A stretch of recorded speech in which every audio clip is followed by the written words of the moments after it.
Yang saya hormati yang saya hormati Bapak DL Priyo Agus Setiawan, STMT, selaku Ketua Jurusan Teknik Permesinan Kapal. Yang saya hormati Bapak Pranowo Sidi, STMT, selaku Koordinator Program Studi Teknik Desain dan Manufaktur. Yang saya hormati Bapak Dika Aditya Purnomo, SSTMT, selaku dosen TKK Teknik Desain dan Manufaktur. Yang saya hormati Saudara Muhammad Iman Widarmawan, selaku Ketua Himpunan Mahasiswa Teknik Desain dan Manufaktur. Yang saya hormati Bapak Azhar Muhammad Paud, SST MBA, selaku pemateri kuliah tamu dengan tema pengembangan dan penerapan sektor manufaktur pada revolusi industri 4.0. Yang saya hormati Saudari Putri Faidodo Romah, selaku Ketua Pelaksana Kuliah Tamu, serta seluruh partisipan Zoom malam hari ini. Pertama-tama, marilah kita manjatkan puji syukur kepada Tuhan Yang Maha Esa, karena atas berkah limpah rahmat-Nya kita dapat menghadiri acara malam hari ini dalam keadaan sehat dan walafiat. Sebelum memulai acara pada malam hari ini, perkenalkan saya Dimas Putra, selaku Master of Ceremony, untuk membacakan susunan acara pada malam hari ini.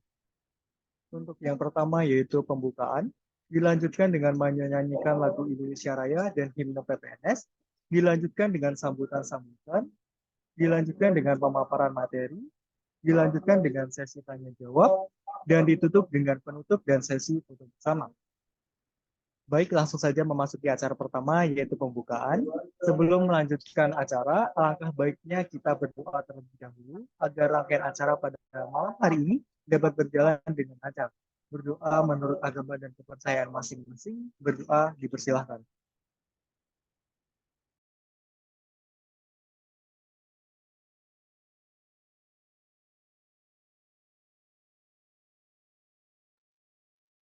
Berdoa dapat dicukupkan. Acara selanjutnya yaitu menyanyikan lagu Indonesia Raya dan himne PPNS. Kepada hadirin dimohon untuk tetap kondusif, dan kepada panitia yang bertugas saya persilahkan.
Terima kasih kepada panitia yang bertugas.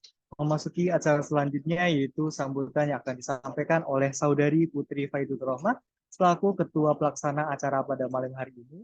Kepada Saudari Putri Faidutur Rahmat, kami persilahkan. Terima kasih Saudari Dimas. Assalamualaikum warahmatullahi wabarakatuh. Sebelumnya saya ucapkan terima kasih kepada pemateri kita pada malam hari ini, kepada Bapak Azhar Muhammad Fuad, SST MBA yang telah menyempatkan waktunya untuk memenuhi undangan kami. Dan untuk panitia yang telah bertugas dengan sepenuh hati, saya ucapkan terima kasih banyak dan apabila ada yang tidak berkenan mohon dimaafkan. Akhir kata, semoga apa yang disampaikan oleh pemateri bisa bermanfaat bagi kita semua. Terima kasih. Wassalamualaikum warahmatullahi wabarakatuh. Saya kembalikan ke MC. Terima kasih kepada Saudari Putri Faidutur Rahmat atas sambutan yang telah diberikan. Selanjutnya adalah sambutan dari Saudara Muhammad Iman Widarmawan selaku Ketua Himpunan Mahasiswa Teknik Desain dan Manufaktur. Kepada Saudara Muhammad Iman, kami persilahkan.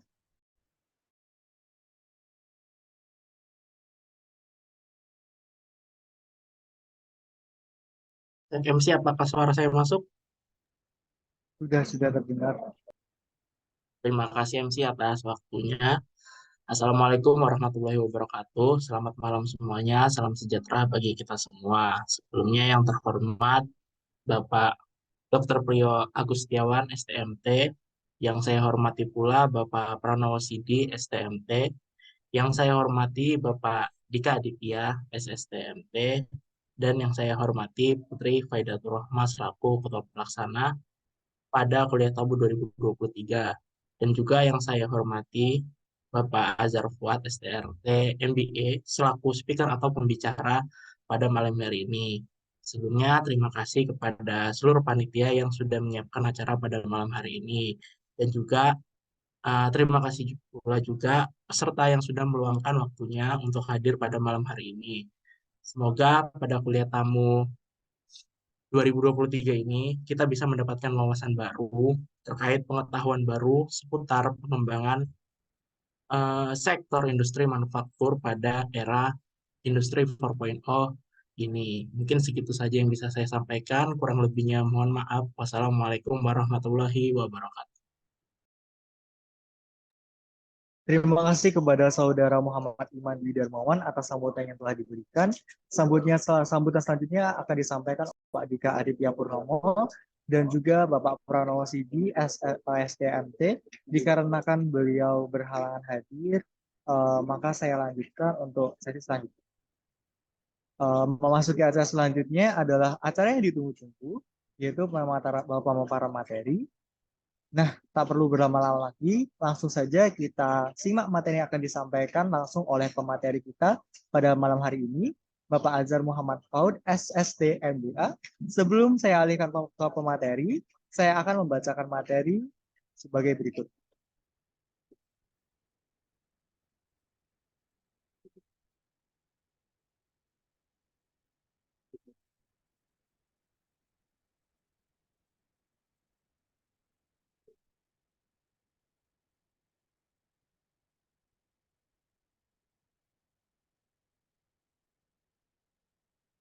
Azhar Muhammad Fuad, SST MBA, lahir di Jawa Barat tahun 1993. Education, yang pertama yaitu Institut Teknologi 10 November dengan grade point average 3,72, Bachelor of Design and Manufacture Engineering 2011 sampai 2015, dengan final project prototype of speed bomb with transmission pedal system energy harvest. Yang kedua yaitu Institut Teknologi Bandung dengan grade point average 3,76, Master of Business Administration 2021 sampai 2022 dengan tesis Analysis of Production Transmission plus ratio as Product Planning Performance Indicator at PT Madom Indonesia Tbk. Personal experience untuk yang pertama yaitu PT Puraweda Palangan Symbiotics sebagai CEO atau CEO founder pada Juni 2022 sampai saat ini. Selanjutnya PT Universal Chroma Catalyst sebagai Operation Vice President pada Januari 2022 sampai saat ini. Selanjutnya PT Madon Indonesia Tbk sebagai Production Control Session Leader pada Oktober 2020 sampai Januari 2022, sebagai Production Leader pada Januari 2020 sampai September 2021. Selanjutnya Madon Corporation Japan sebagai Global Management Trainee pada Mei 2017 sampai Desember 2019. Yang terakhir yaitu PT Dharma Satya Nusantara Tbk sebagai Engineer Section Head pada 2016 sampai 2017, sebagai Management Trainee 2015 sampai 2016, dan selanjutnya yaitu Project Experience. Yang pertama yaitu PT Widyar Raya Nusantara sebagai Business Relation and Development Consultant pada Januari 2023 sampai sekarang. Selanjutnya Locus Work sebagai Business Development Consultant pada Januari 2023 sampai April 2023. Selanjutnya yaitu PT Agung Satya Manufaktur sebagai Business Development Consultant pada Desember 2022 sampai Maret 2023. Yang terakhir yaitu PT Universal Kreasi Rasa sebagai Manufacturing Consultant pada Februari 2022 sampai Januari 2023. Oke, selanjutnya kepada Bapak Azhar Muhammad Faud, SST MBA, kami persilahkan.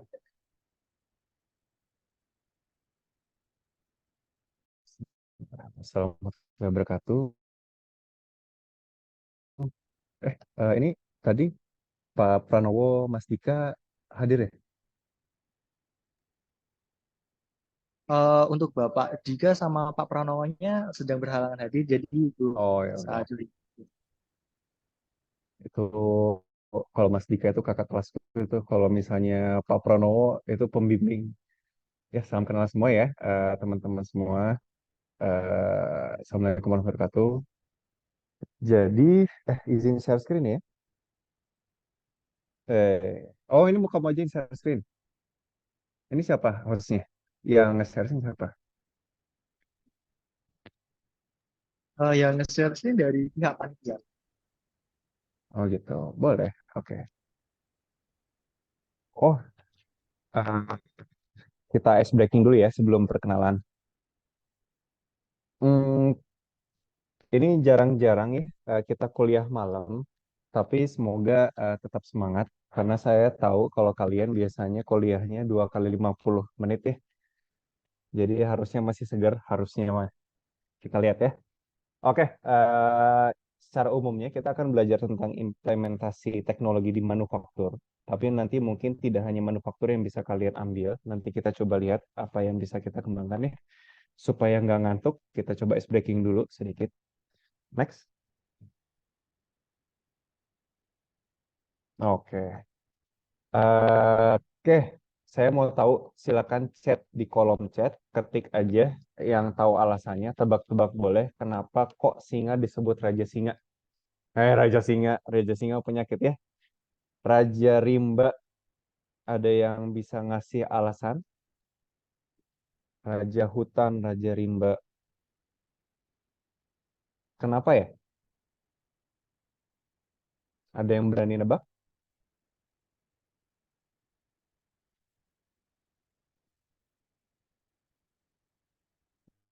Nebak? Kalau dikasih door prize berani nebak nggak?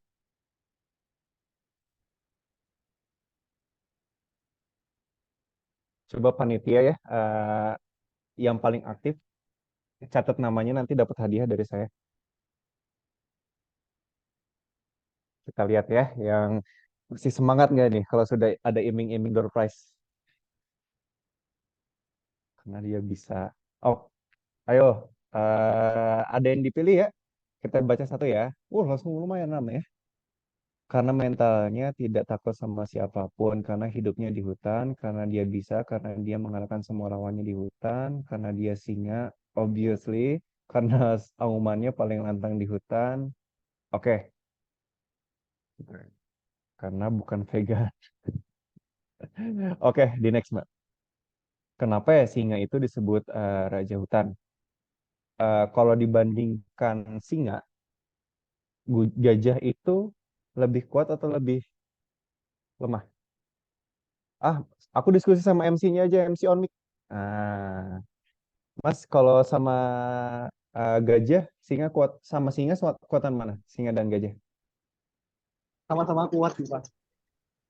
sama-sama kuat. Oke ya. Eh, Mungkin secara fisik lebih gede lah ya si gajah ya. Next.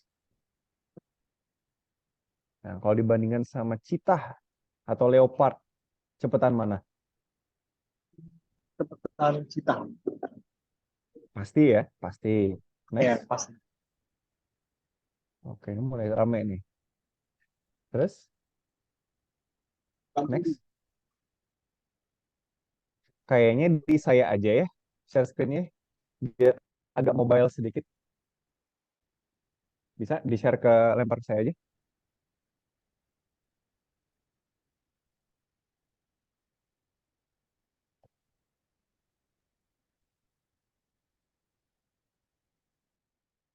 Hostnya, halo. Bisa saya aja yang share screen? Atau memang nggak bisa? Boleh, boleh. Boleh. Ini sedang boleh, boleh.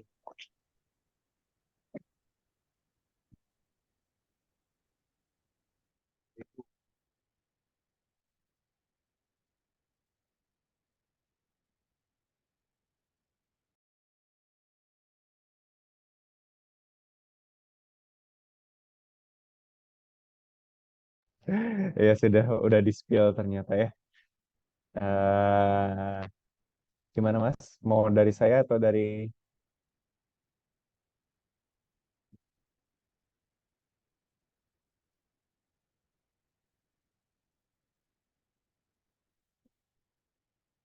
stop sharing dulu aja, nanti saya sharing.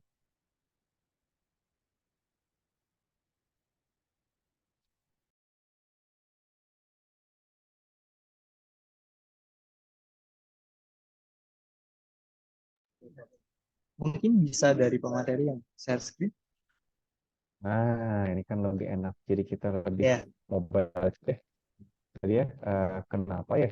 Eh, Singa itu disebut paling hebat karena padahal dia itu bukan yang paling cepat, bukan yang paling kuat, dan bukan paling besar, dan bukan yang paling-paling. Dia tengah-tengah. Tapi kenapa ya? Nah, pada dasarnya yang kita sebut kenapa dia sebagai raja itu karena dia punya mental raja. Pernah nggak ngebayangin ada seekor singa yang mau nerkam mangsanya atau mulai berburu, dia itu ketakutan dulu, bisa nggak ya nangkap itu? Bisa nggak ya kita nangkap ini? Bisa nggak ya kita ngejar ini? Besok saya mau makan apa ya? Pernah ada yang kayak gitu? Rasanya nggak ada ya.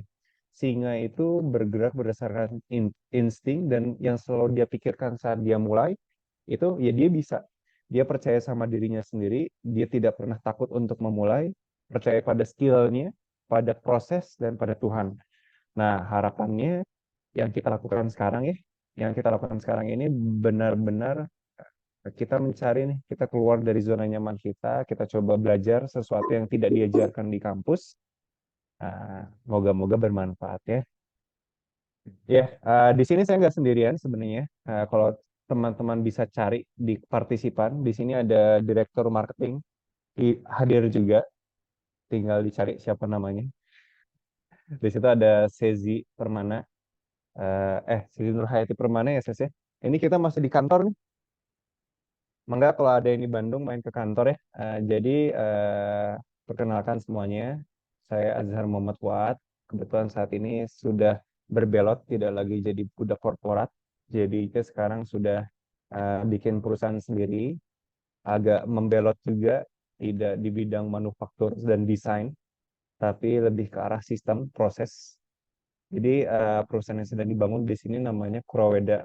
Nah, selain saya juga sebagai CEO dan founder, ada saya juga aktif sebagai komisaris di PT Dania Agri Nusa.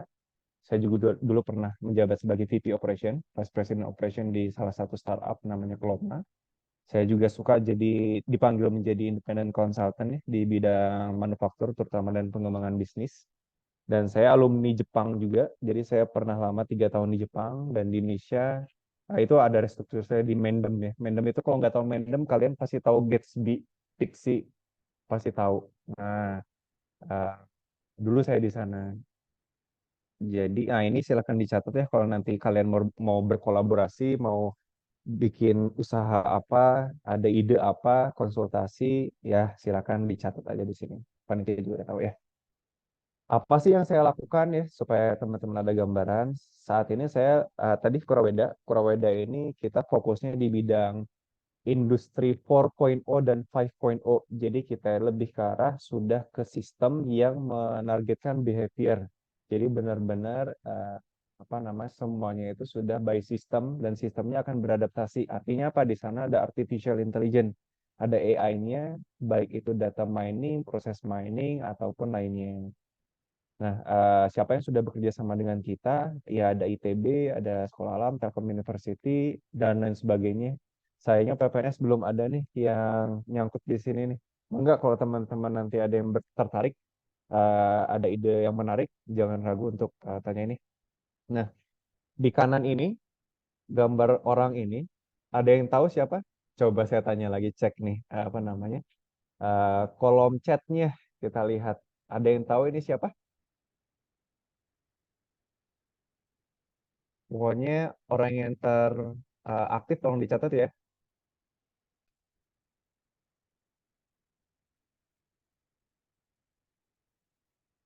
Nggak ada yang berani jawab ini siapa? Nggak akan ada dicari di internet.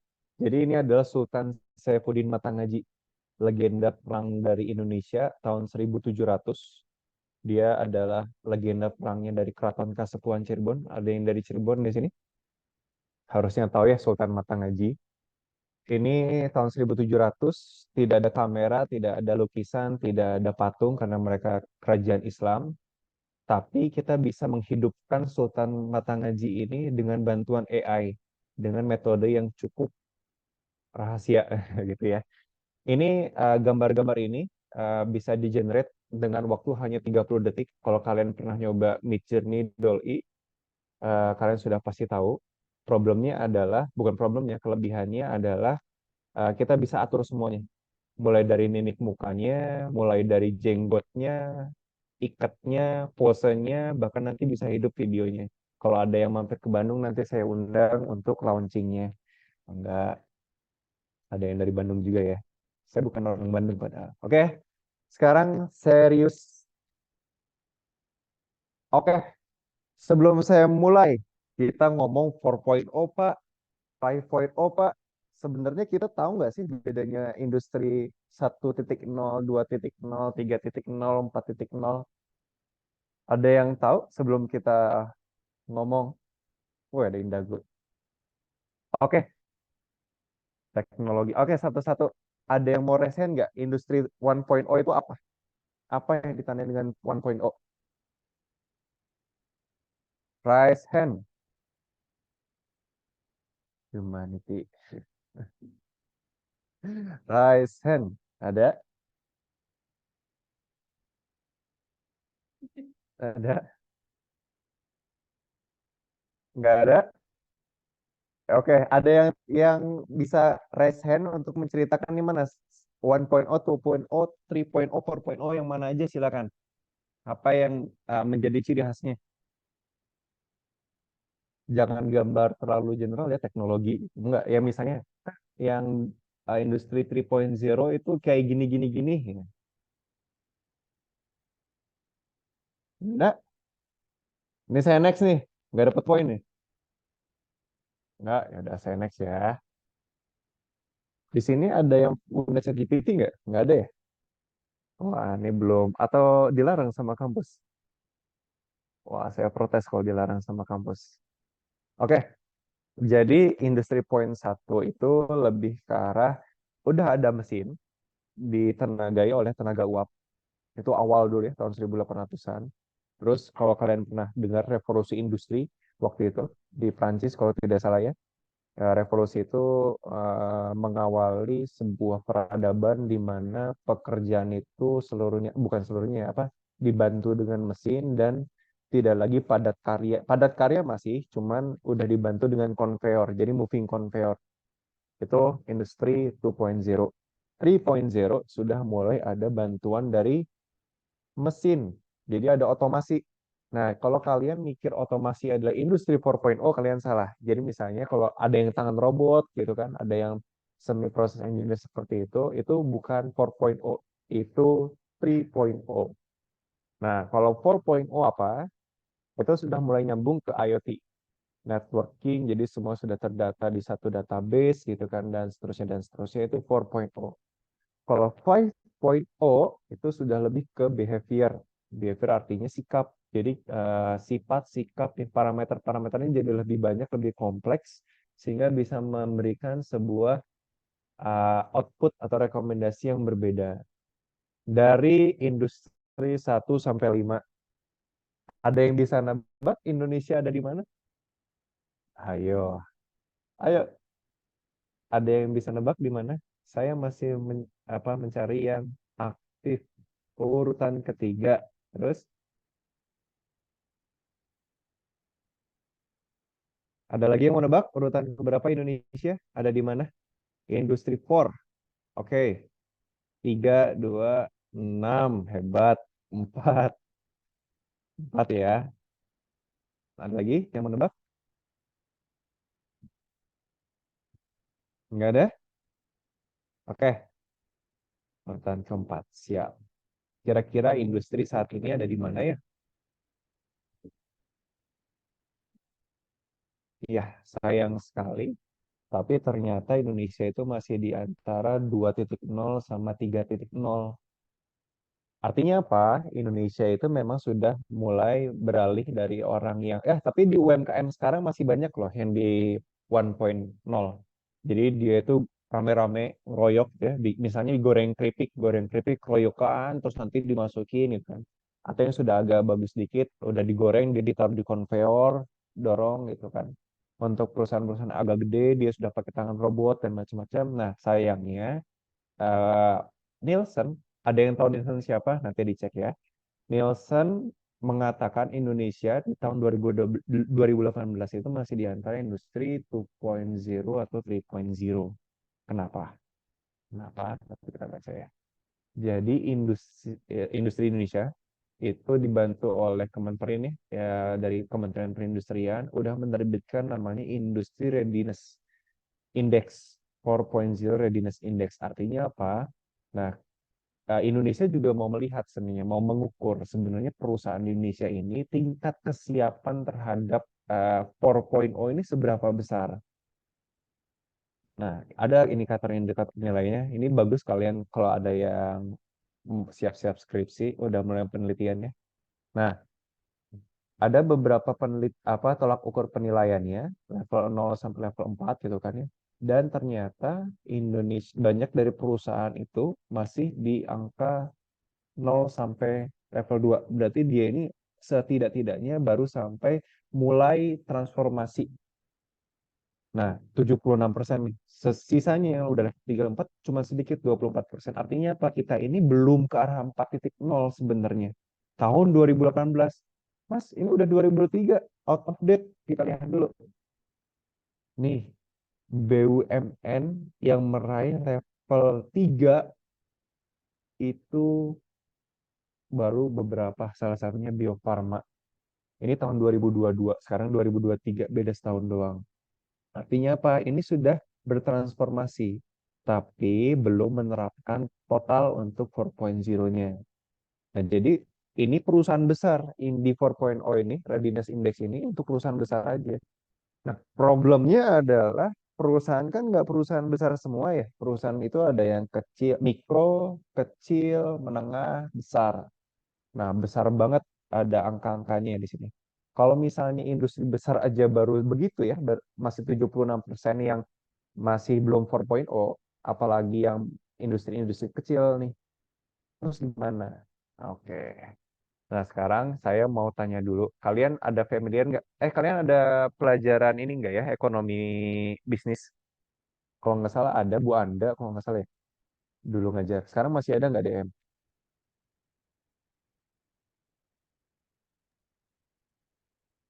Bu Anda masih mengajar, cuman itu ya di,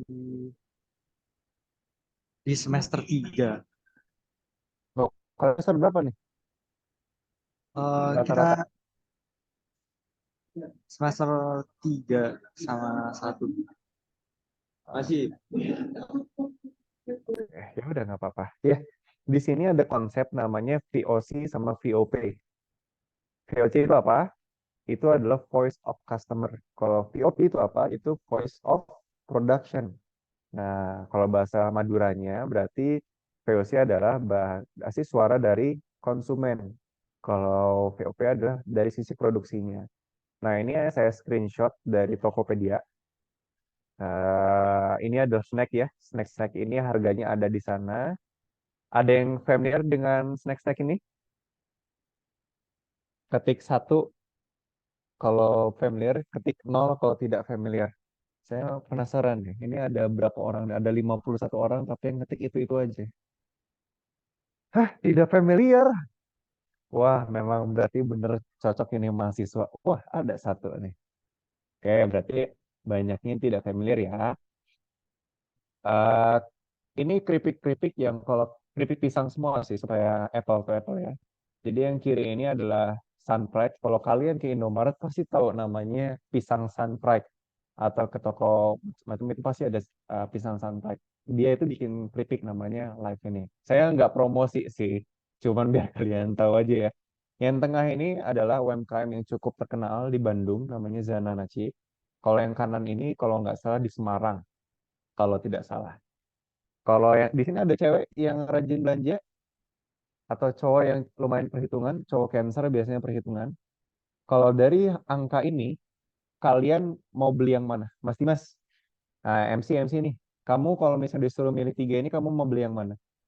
Yang 10.500 sih. Yang 10.500. Kenapa alasannya? Ya karena harganya dibanding yang lain lebih murah. Oke, berarti lihat harga ya. Kalau misalnya sekarang saya agak detailkan. Nah, ini ya sudah di garis kuning. Itu yang kiri itu 55 gram, yang tengah 80 gram, yang kanan 100 gram. Berarti kalau dibagi, nah ini kita hitung-hitungan. Ya, kita hitung-hitungan. Kalau harganya 10.500, tapi cuma dapat 55 gram, harganya Rp190 per gram. Yang tengah 212, yang ketiga 160. Nah, kalau kayak gini, Mas Dimas, kamu mau milih yang mana? Eh, ya tetap Yang mana? yang 10.500 sih karena lebih murah. Kok lebih murah? Kamu liatin yang kanan, itu Rp160 per gram dibandingkan Ya 190. Atau produknya, kamu tetap lihat produknya 10.500.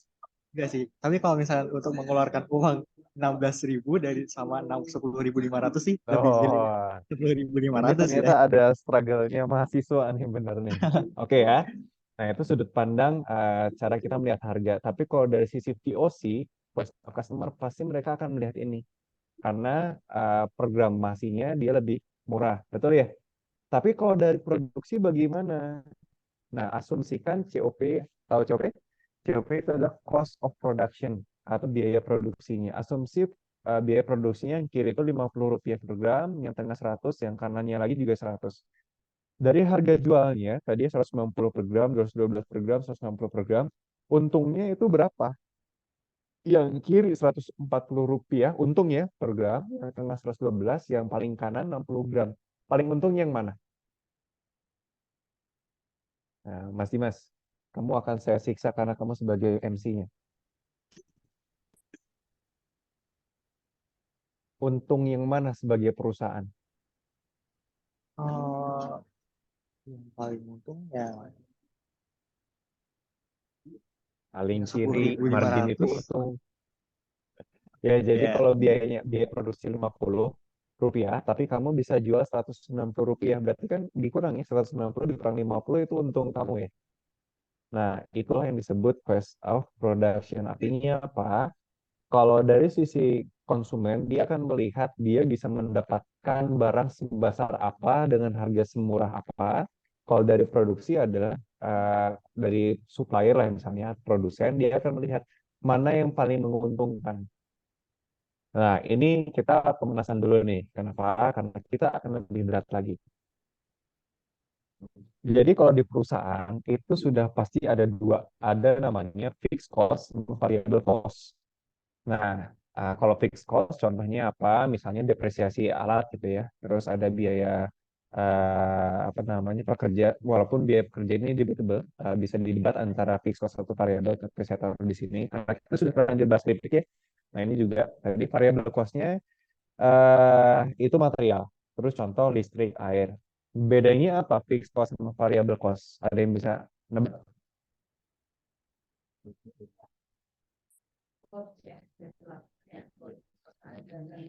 Ya, Ibu Direktur Marketing mau pamit dulu.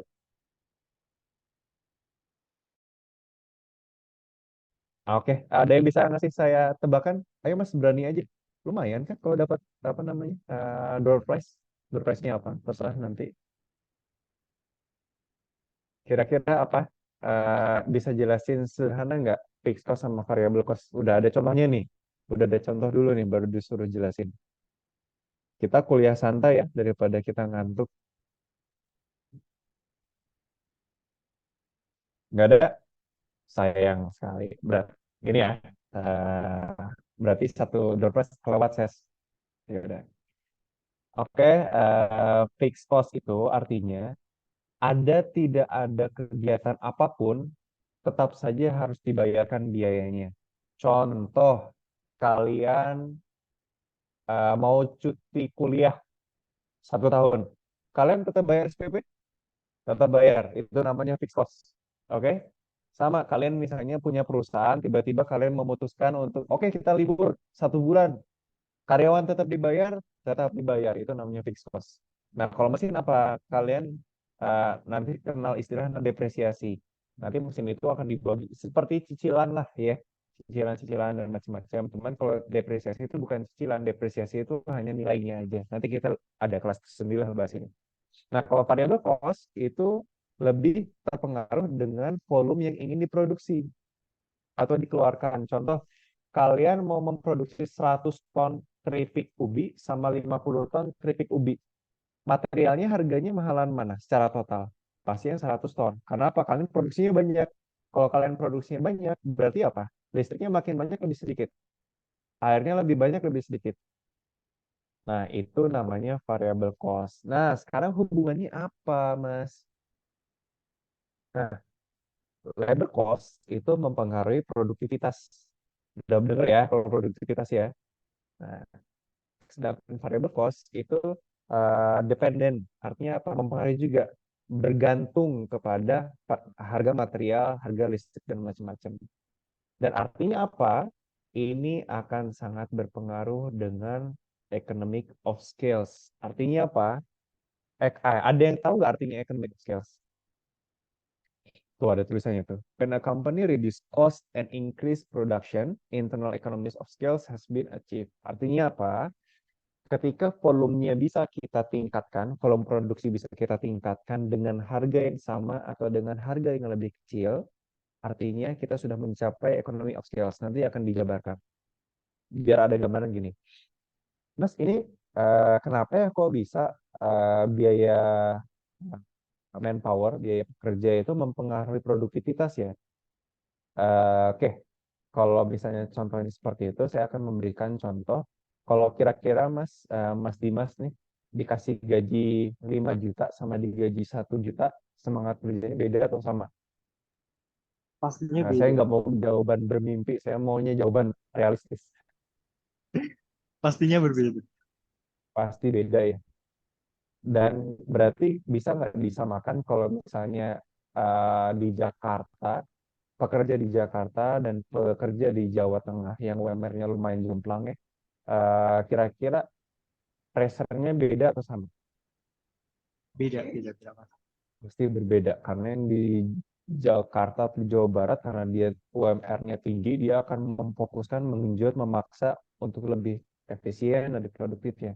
Nah, itu contohnya salah satunya ya. Nah, kita ngomong sekarang contoh soal Mas Azhar ini malam-malam ngasih contoh soal ya. Oke, kita mau produksi, nama makanannya adalah enak nih. Nama nama brandnya ya. Snack ini akan diproduksi dengan menggunakan 10 orang manpower. MP itu manpower, artinya orang, tenaga kerja, dengan mesin produksi yang sama, ya, masih manual. Gaji standarnya 5 juta per manpower. Pengeluaran lainnya 10 juta. Asumsikan ini biaya air, listrik, iuran A, B, C, D itu 10 juta.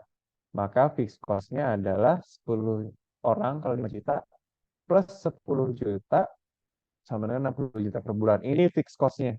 Tidak ada dan tidak ada produksi pasti akan sekian. Nah, pertanyaannya adalah pembedanya apa? Ada kasus A, kalau output per bulannya 10.000 per pieces, berarti harga per produknya berapa?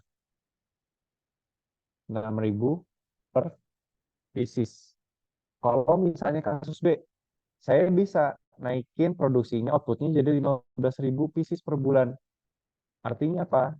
Harga produksinya semakin murah. Kebayang ya? Ada yang masih roaming sampai sini? Ketik 1 kalau masih roaming, ketik 0 kalau sudah tidak roaming. Aman, aman, aman, aman ya. Saya anggap aman ya. Oke.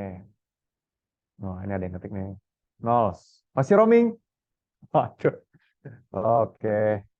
Ya nggak apa-apa. Nanti kita cari supaya tidak bisa roaming gimana. Nah, lebih untung mana? Nah, maksudnya gimana? Maksudnya adalah saya mau ngomong nih, kalau UMKM, ya, jadi nggak akan bisa menang UMKM lawan produsen besar. Nggak akan bisa menang si siapa namanya, misalnya keripik kentang aja siapa. Ya keripik kentang banyak, terus lawan Lay's gitu. Nggak akan bisa menang. Kenapa? Karena beda mesin. Kalau pakai mesin, itu outputnya 100 sampai 500 kilo per jam, ada sampai 1 ton per jam bahkan. Output tuh ya, output keripiknya 1 ton per jam ada. Sedangkan kalau ibu-ibu, kebetulan saya juga punya pabrik keripik, ibu-ibu ini dia paling sehari cuma 20 kilo. 20 kilo keripik banyak banget bagi satu orang ya. Artinya apa? 100 kilo per hari sama 100 kilo per jam. Jomplang kan ya? Nah, inilah alasannya kenapa tidak akan bisa menang UMKM lawan perusahaan besar. Bisa pun harganya sama, keuntungannya berbeda. Kalau perusahaan besar harganya bisa ngasih produk harga 10.000, tapi dia bisa menggaji direktur 100 juta per bulan. Kalau UMKM sama bisa ngejual produk 10.000, tapi dia hanya bisa menggaji dirinya paling 5 sampai 20 juta. Nah, bedanya di sana. Makanya pentingnya proses engineer dan kalian pentingnya sebagai design and manufacture itu di sini. Gimana caranya kalian bisa mengukur, melihat dan apa ya, memproses engineer sebuah situasi untuk lebih produktif. Nah, sedangkan di Indonesia itu pengaruh UMKM terhadap PDB penerimaan daerah ya itu 61%.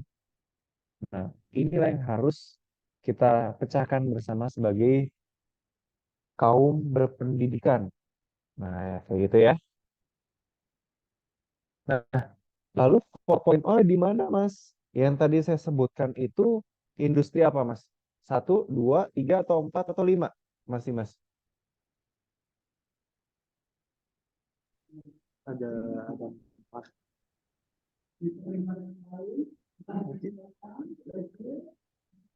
Kenapa? Oh, ada 4. Yang tadi, yang ini si mesin goreng otomatis sama sama goreng manual. Ini contoh industri 4.0, 3.0, 2.0, 1.0.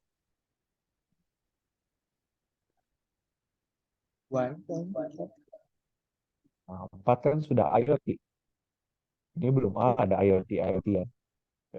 IoT, IoT-an juga belum mulai. Ini kalau contohnya yang di bawah itu masih goreng manual, itu sayang sekali itu dikategorikan sebagai 1.0 mungkin. Atau mentok-mentok 2.0. Di mana dia masih padat karya dan dia benar-benar tenaga manusia. Nggak ada yang lain-lainnya. Nggak ada bantuan konveyor, tidak ada bantuan mesin pengering, peniris, pendingin, itu nggak ada.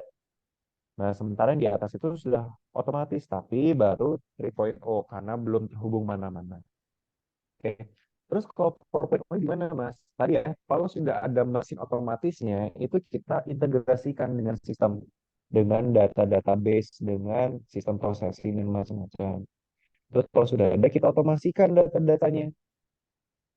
Terus kalau sudah otomasi, kita auto processing. Jadi data-datanya juga sudah secara otomatis nih berkeliaran di IoT. IoT ada yang familiar nggak ya dengan IoT? Kepanjangan IoT apa? Ada yang tahu nggak?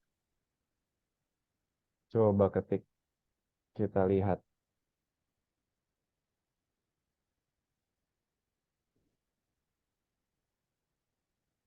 Aduh,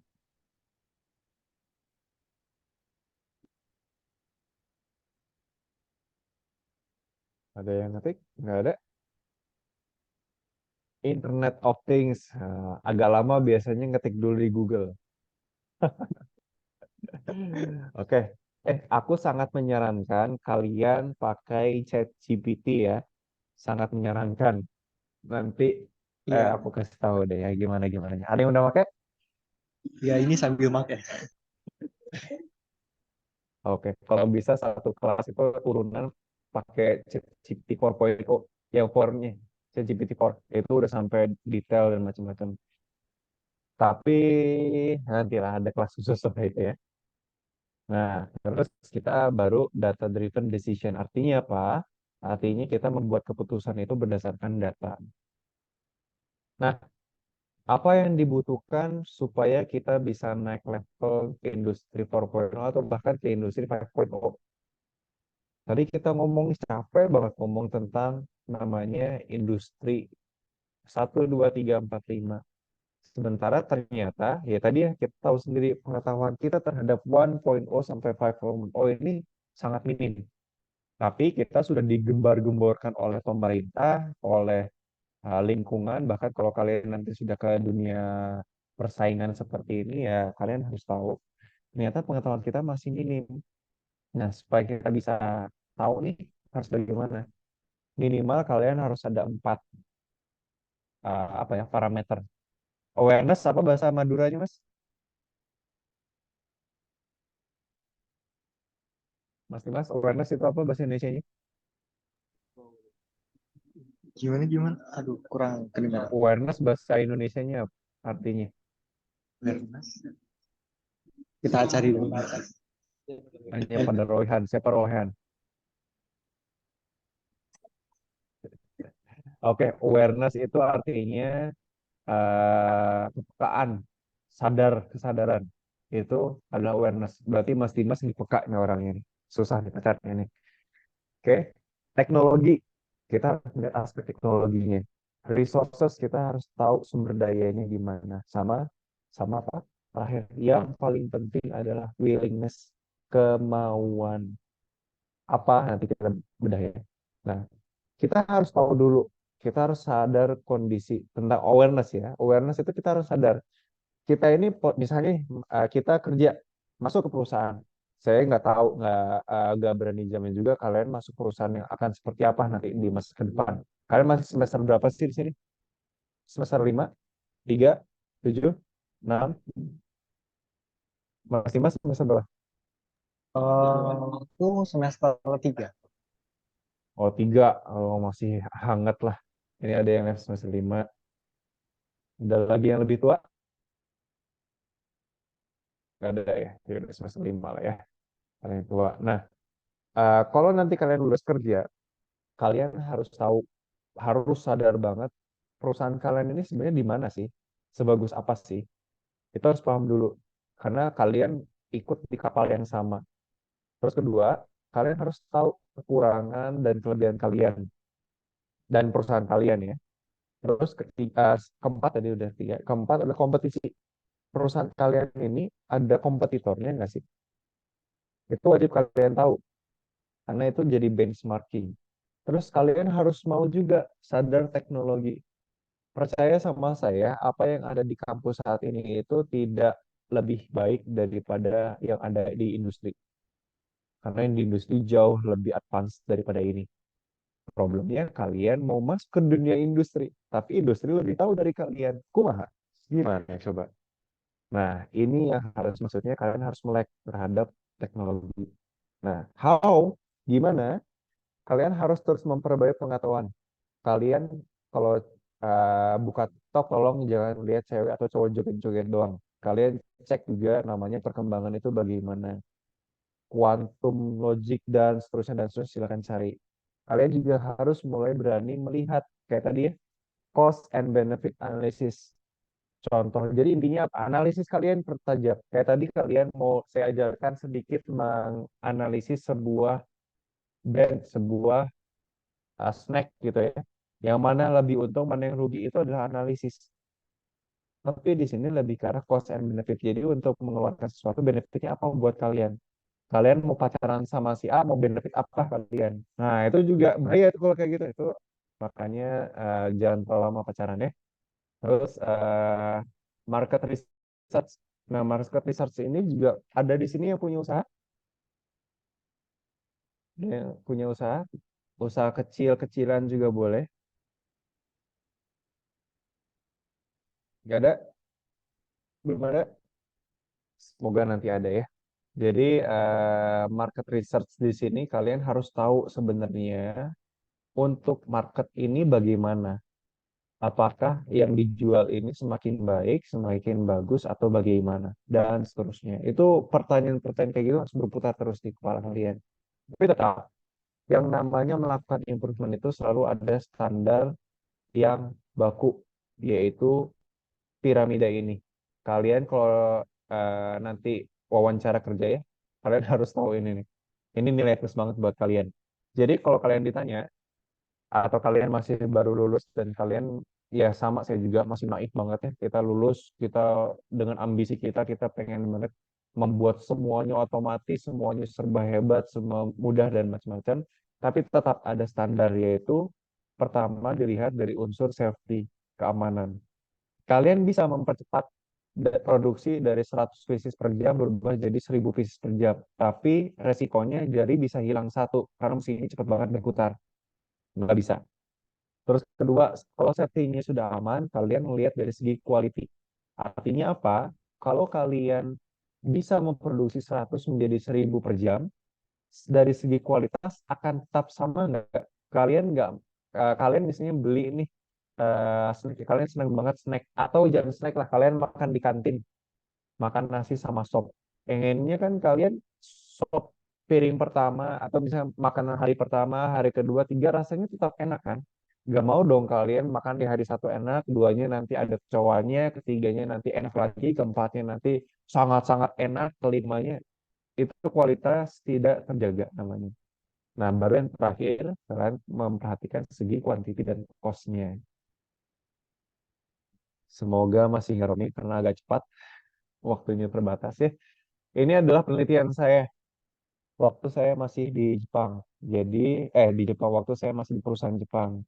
Jadi, saya menganalisis sebuah transisi produksi. Ini ada datanya cukup lengkap ya, sebelum pandemi, saat pandemi, dan saat masih pandemi.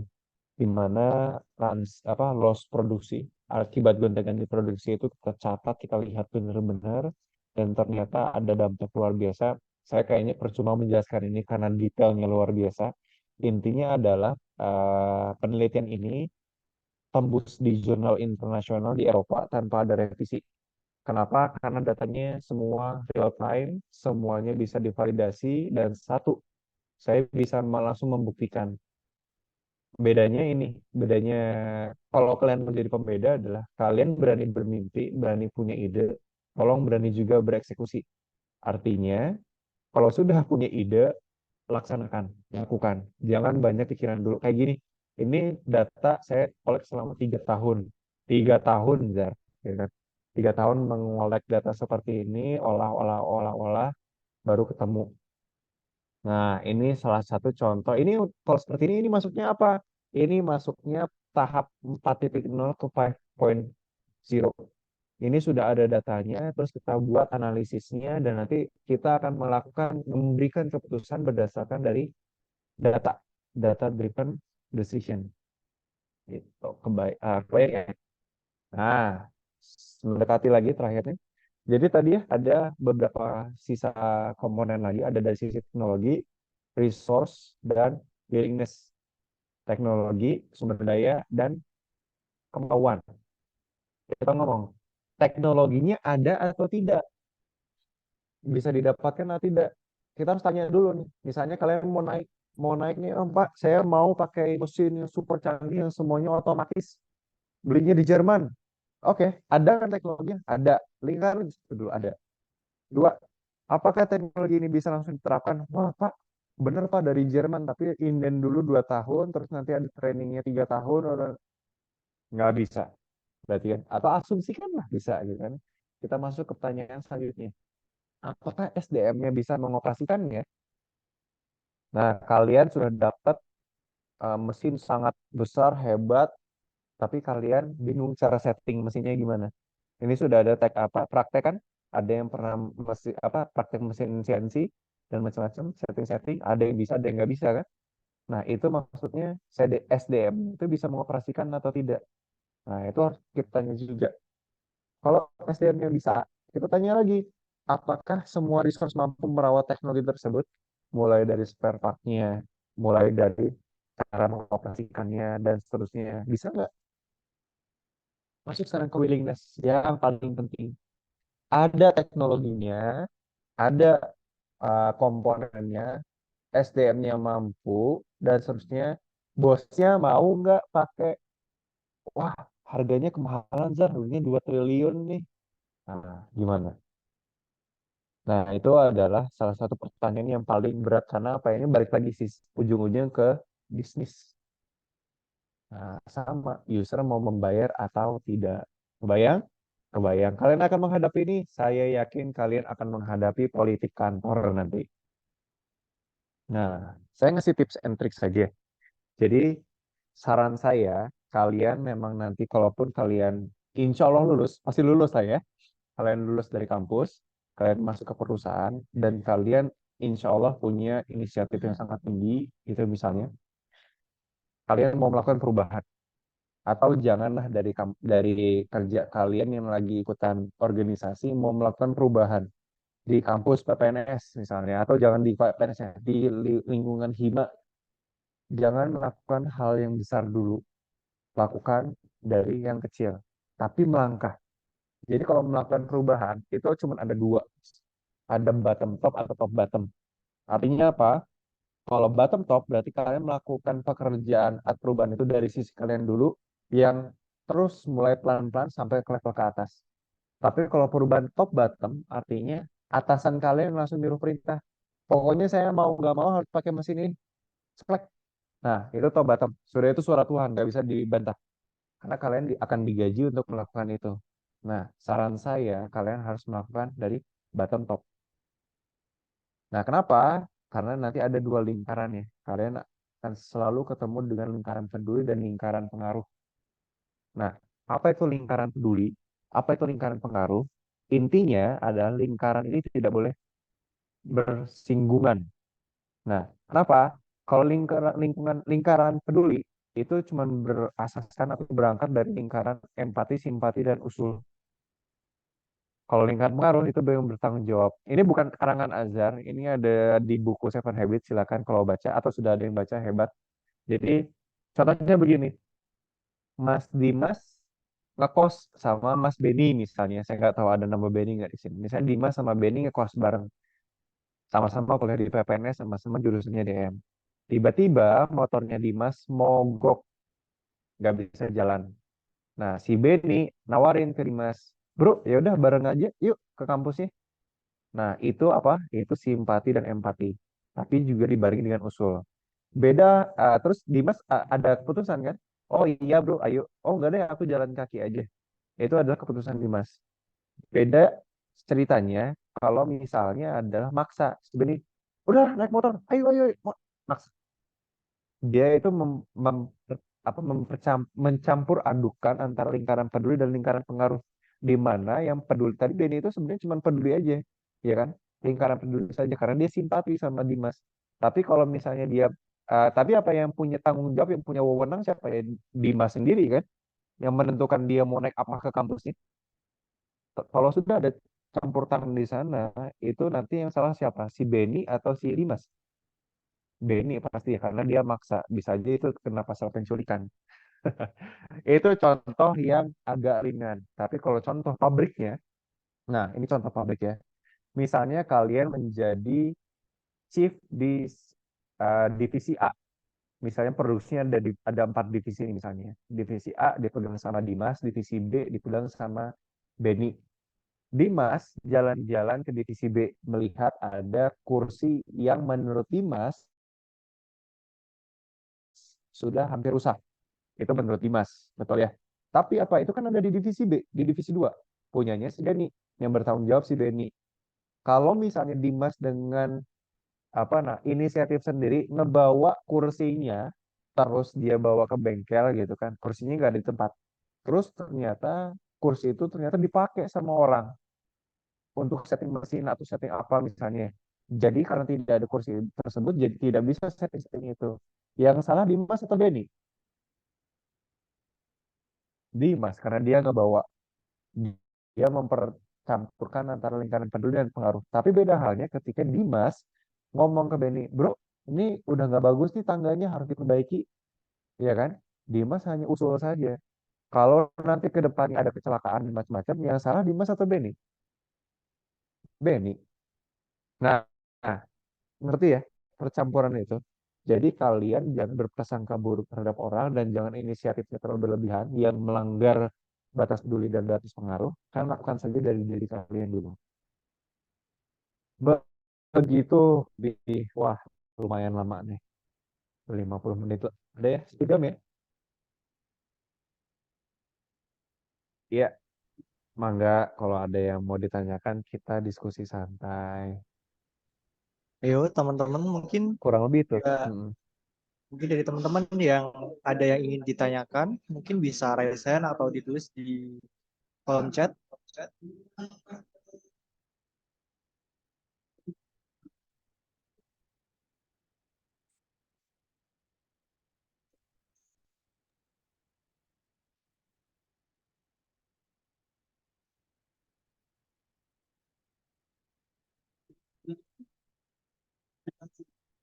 Jam-jam susah nih, jam-jam malam nih. Ayo teman-teman, boleh banget nih nulis pertanyaannya di kolom chat atau bisa langsung raise hand aja.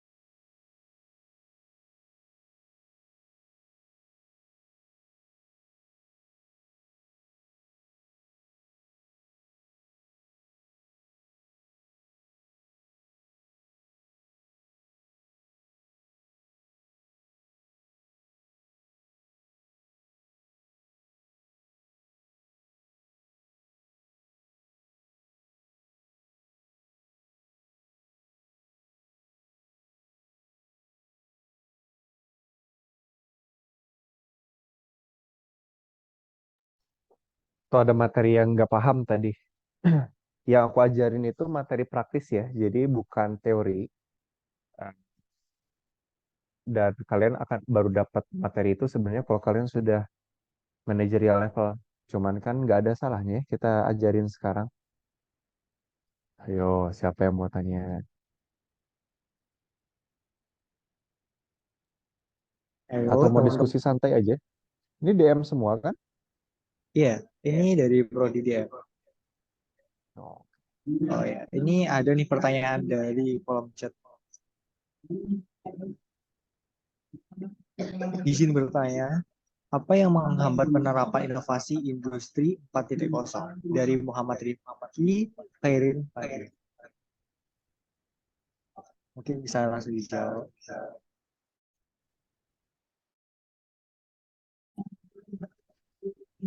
Karena mahal. Sebelum untuk bikin mesinnya aja mahal. Terus sistemnya mahal. Oke, kita kasih gambaran sedikit ya ke teman-teman.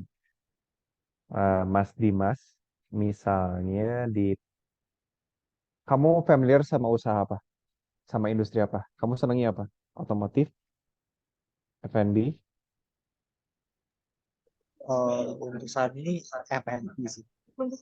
yang paling familiar F&B ya kamu ya. Ya, Oke, ya. F&B. Kalau kita ngomong F&B, kira-kira yang apa nih? Kita ngomong apa nih? Kita ngomong minuman ya, misalnya. Mas, kalau minuman, kamu mau bikin 100 porsi, masih ke handle ya sama panci satu kali ya? Handle ya? Mungkin masih bisa. Kalau saya udah ngomongnya, saya butuh 5 kontainer 40 feet, itu berarti ada berapa karton? Kalau kamu masih bisa pakai panci, Ya, nggak bisa kan ya? Nah, bisa. berarti kamu butuh mesin, betul? Betul. Nah, mesin itu ada biayanya, gitu kan. Nah, sekarang kita ngomong mesin tangki untuk mixing. Tangki kapasitas 950 itu bisa, kalau dari Jepang itu harganya bisa miliaran. Ratusan juta sampai miliaran. Kalau misalnya dari China, bisa puluhan sampai ratusan. Ya balik lagi, gitu kan. Untuk mengeluarkan duit sebesar itu, Mas Dimas mikir? Pastinya. Saya pikir ya. Itu adalah penghambat terbesarnya. Nah, jadi eh, ya banyak juga sih manusianya juga itu sebenarnya komponen yang sangat berpengaruh. Cuman pasti dikait-kaitkan dengan uang. Kurang lebih itu Mas Rizky. Nah, enggak, kalau misalnya saya yakin itu ada pertanyaan lanjutannya itu biasanya itu. Sok, ini ada siapa nih? Udah kejawab? Ada, oke. Apakah dari Muhammad Rizky sudah terjawab?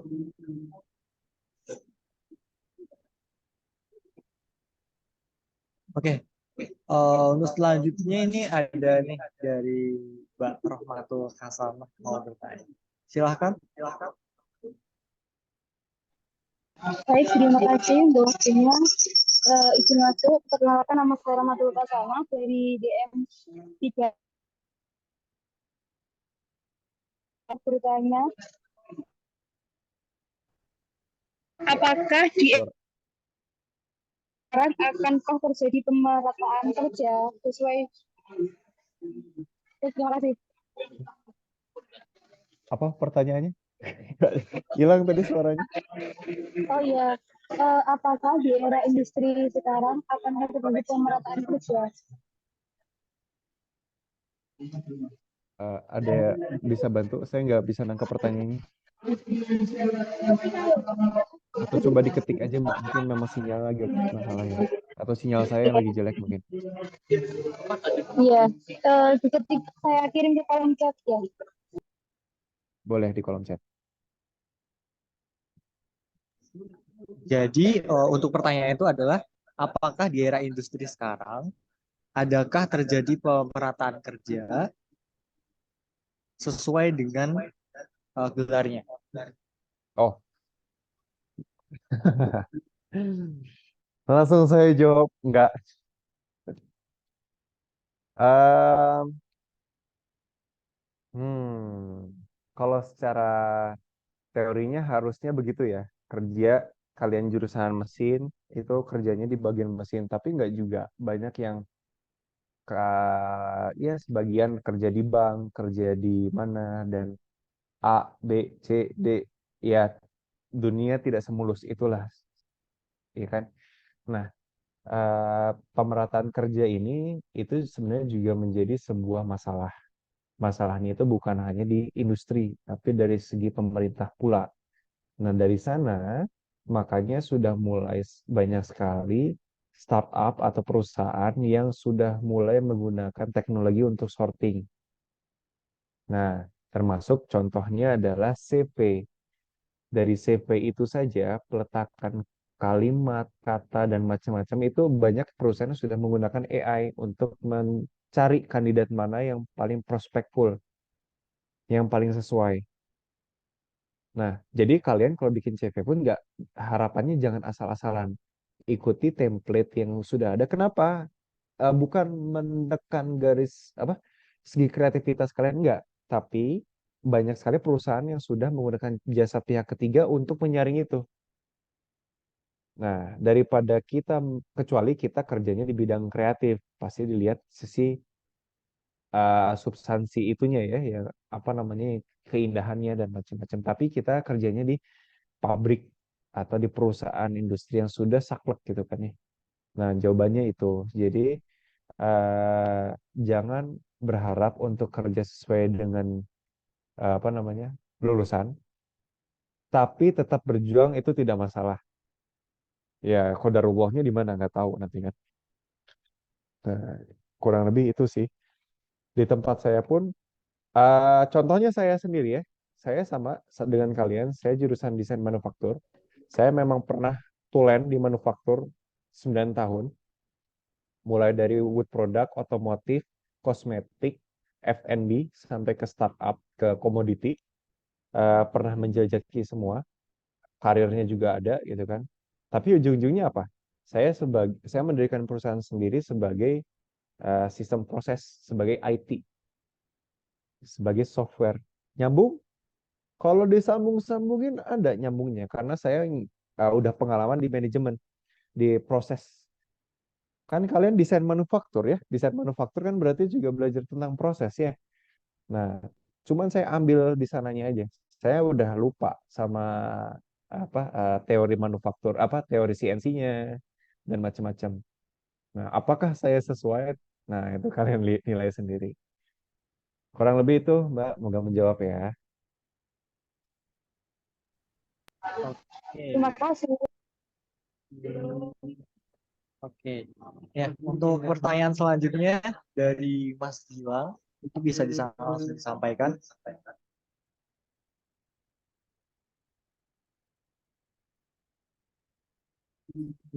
Ya, terima kasih MCU atas waktunya. Perkenalkan, saya Gilang Ramadhani Prasetyo, semester 5. Izin bertanya untuk Azhar. Menurut Mas Azhar, mahasiswa diploma, lulusan diploma itu apakah masih bisa bersaing kepada industri yang saat ini? Dan juga secara secara ijazah kita ini lagi diploma, gitu, bukan sarjana. Terima kasih, Mas. Nah, maksudnya daya saing diploma ya. D4-nya atau diplomanya, Mas?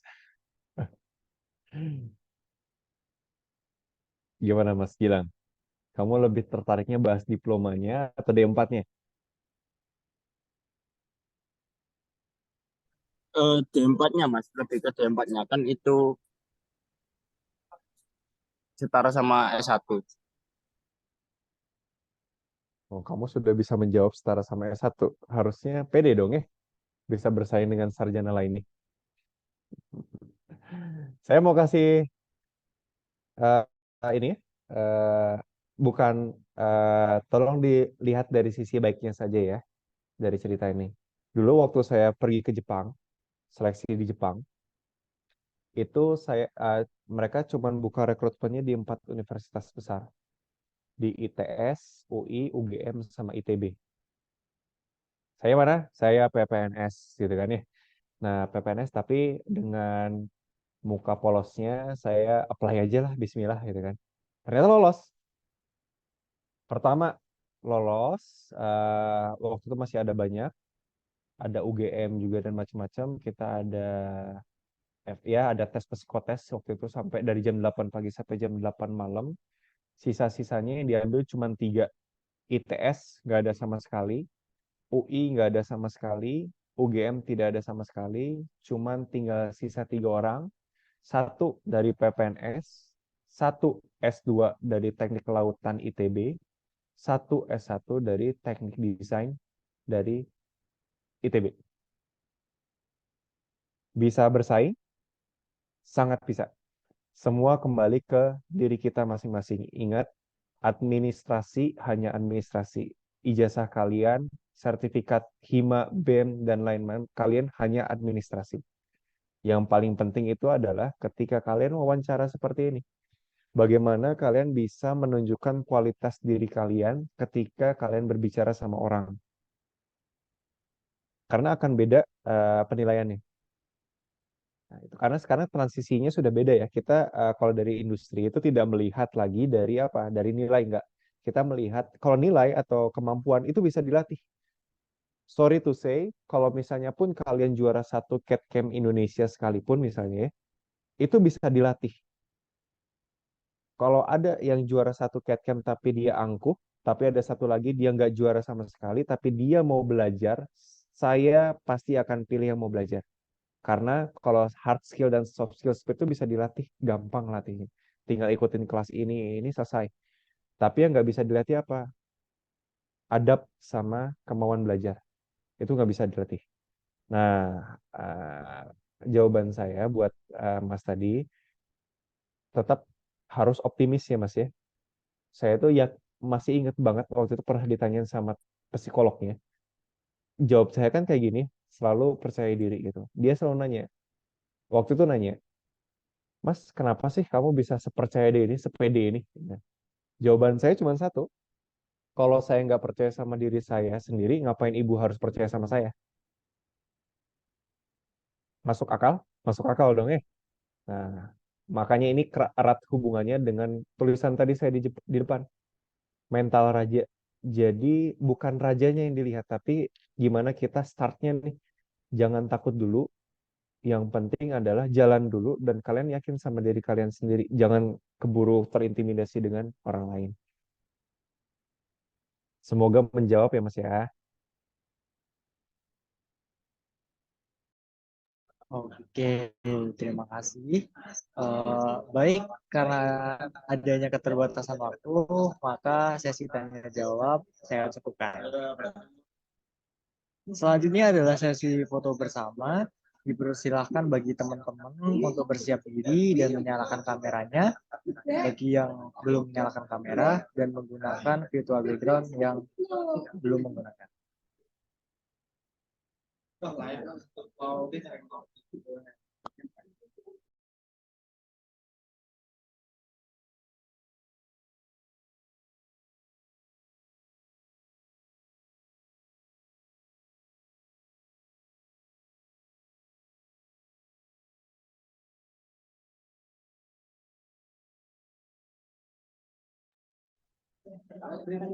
Saya ingatkan kembali, dipersilahkan bagi teman-teman untuk menyalakan kamera dan menggunakan virtual background yang telah tersedia.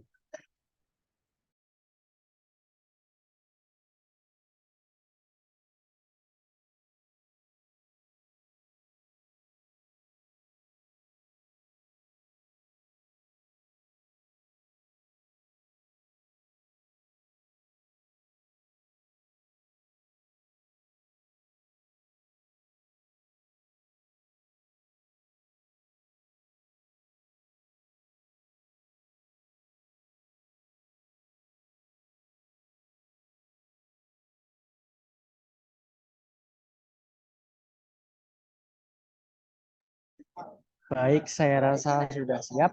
Kepada panitia yang bertugas, apakah sudah siap?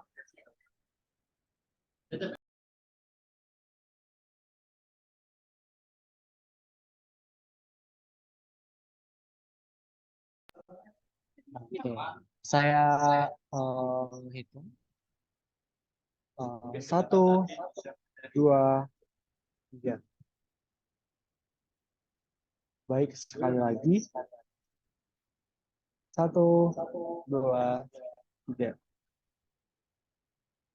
Sekali lagi. 1, 2, 3. Baik, terima kasih. Ya, terasa kita telah sampai di penghujung acara kuliah kamu. Semoga acara pada malam hari ini dapat bermanfaat bagi kita semua. Amin. Sebelum menutup acara, marilah kita berdoa menurut kepercayaan dan agama masing-masing. Berdoa dimulai.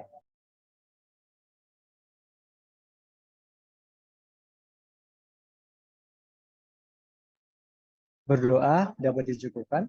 Saya Dimas Putra mengucapkan terima kasih atas hadirin yang telah mengikuti acara hingga selesai. Sekaligus saya mengucapkan mohon maaf apabila ada salah kata dan ucapan dan perbuatan. Akhir kata, wassalamualaikum warahmatullahi wabarakatuh. Selamat malam. Terima kasih kepada Mas Azhar atas ketersediaannya pada malam hari ini. Kasih ya, izin lab ya. Baik.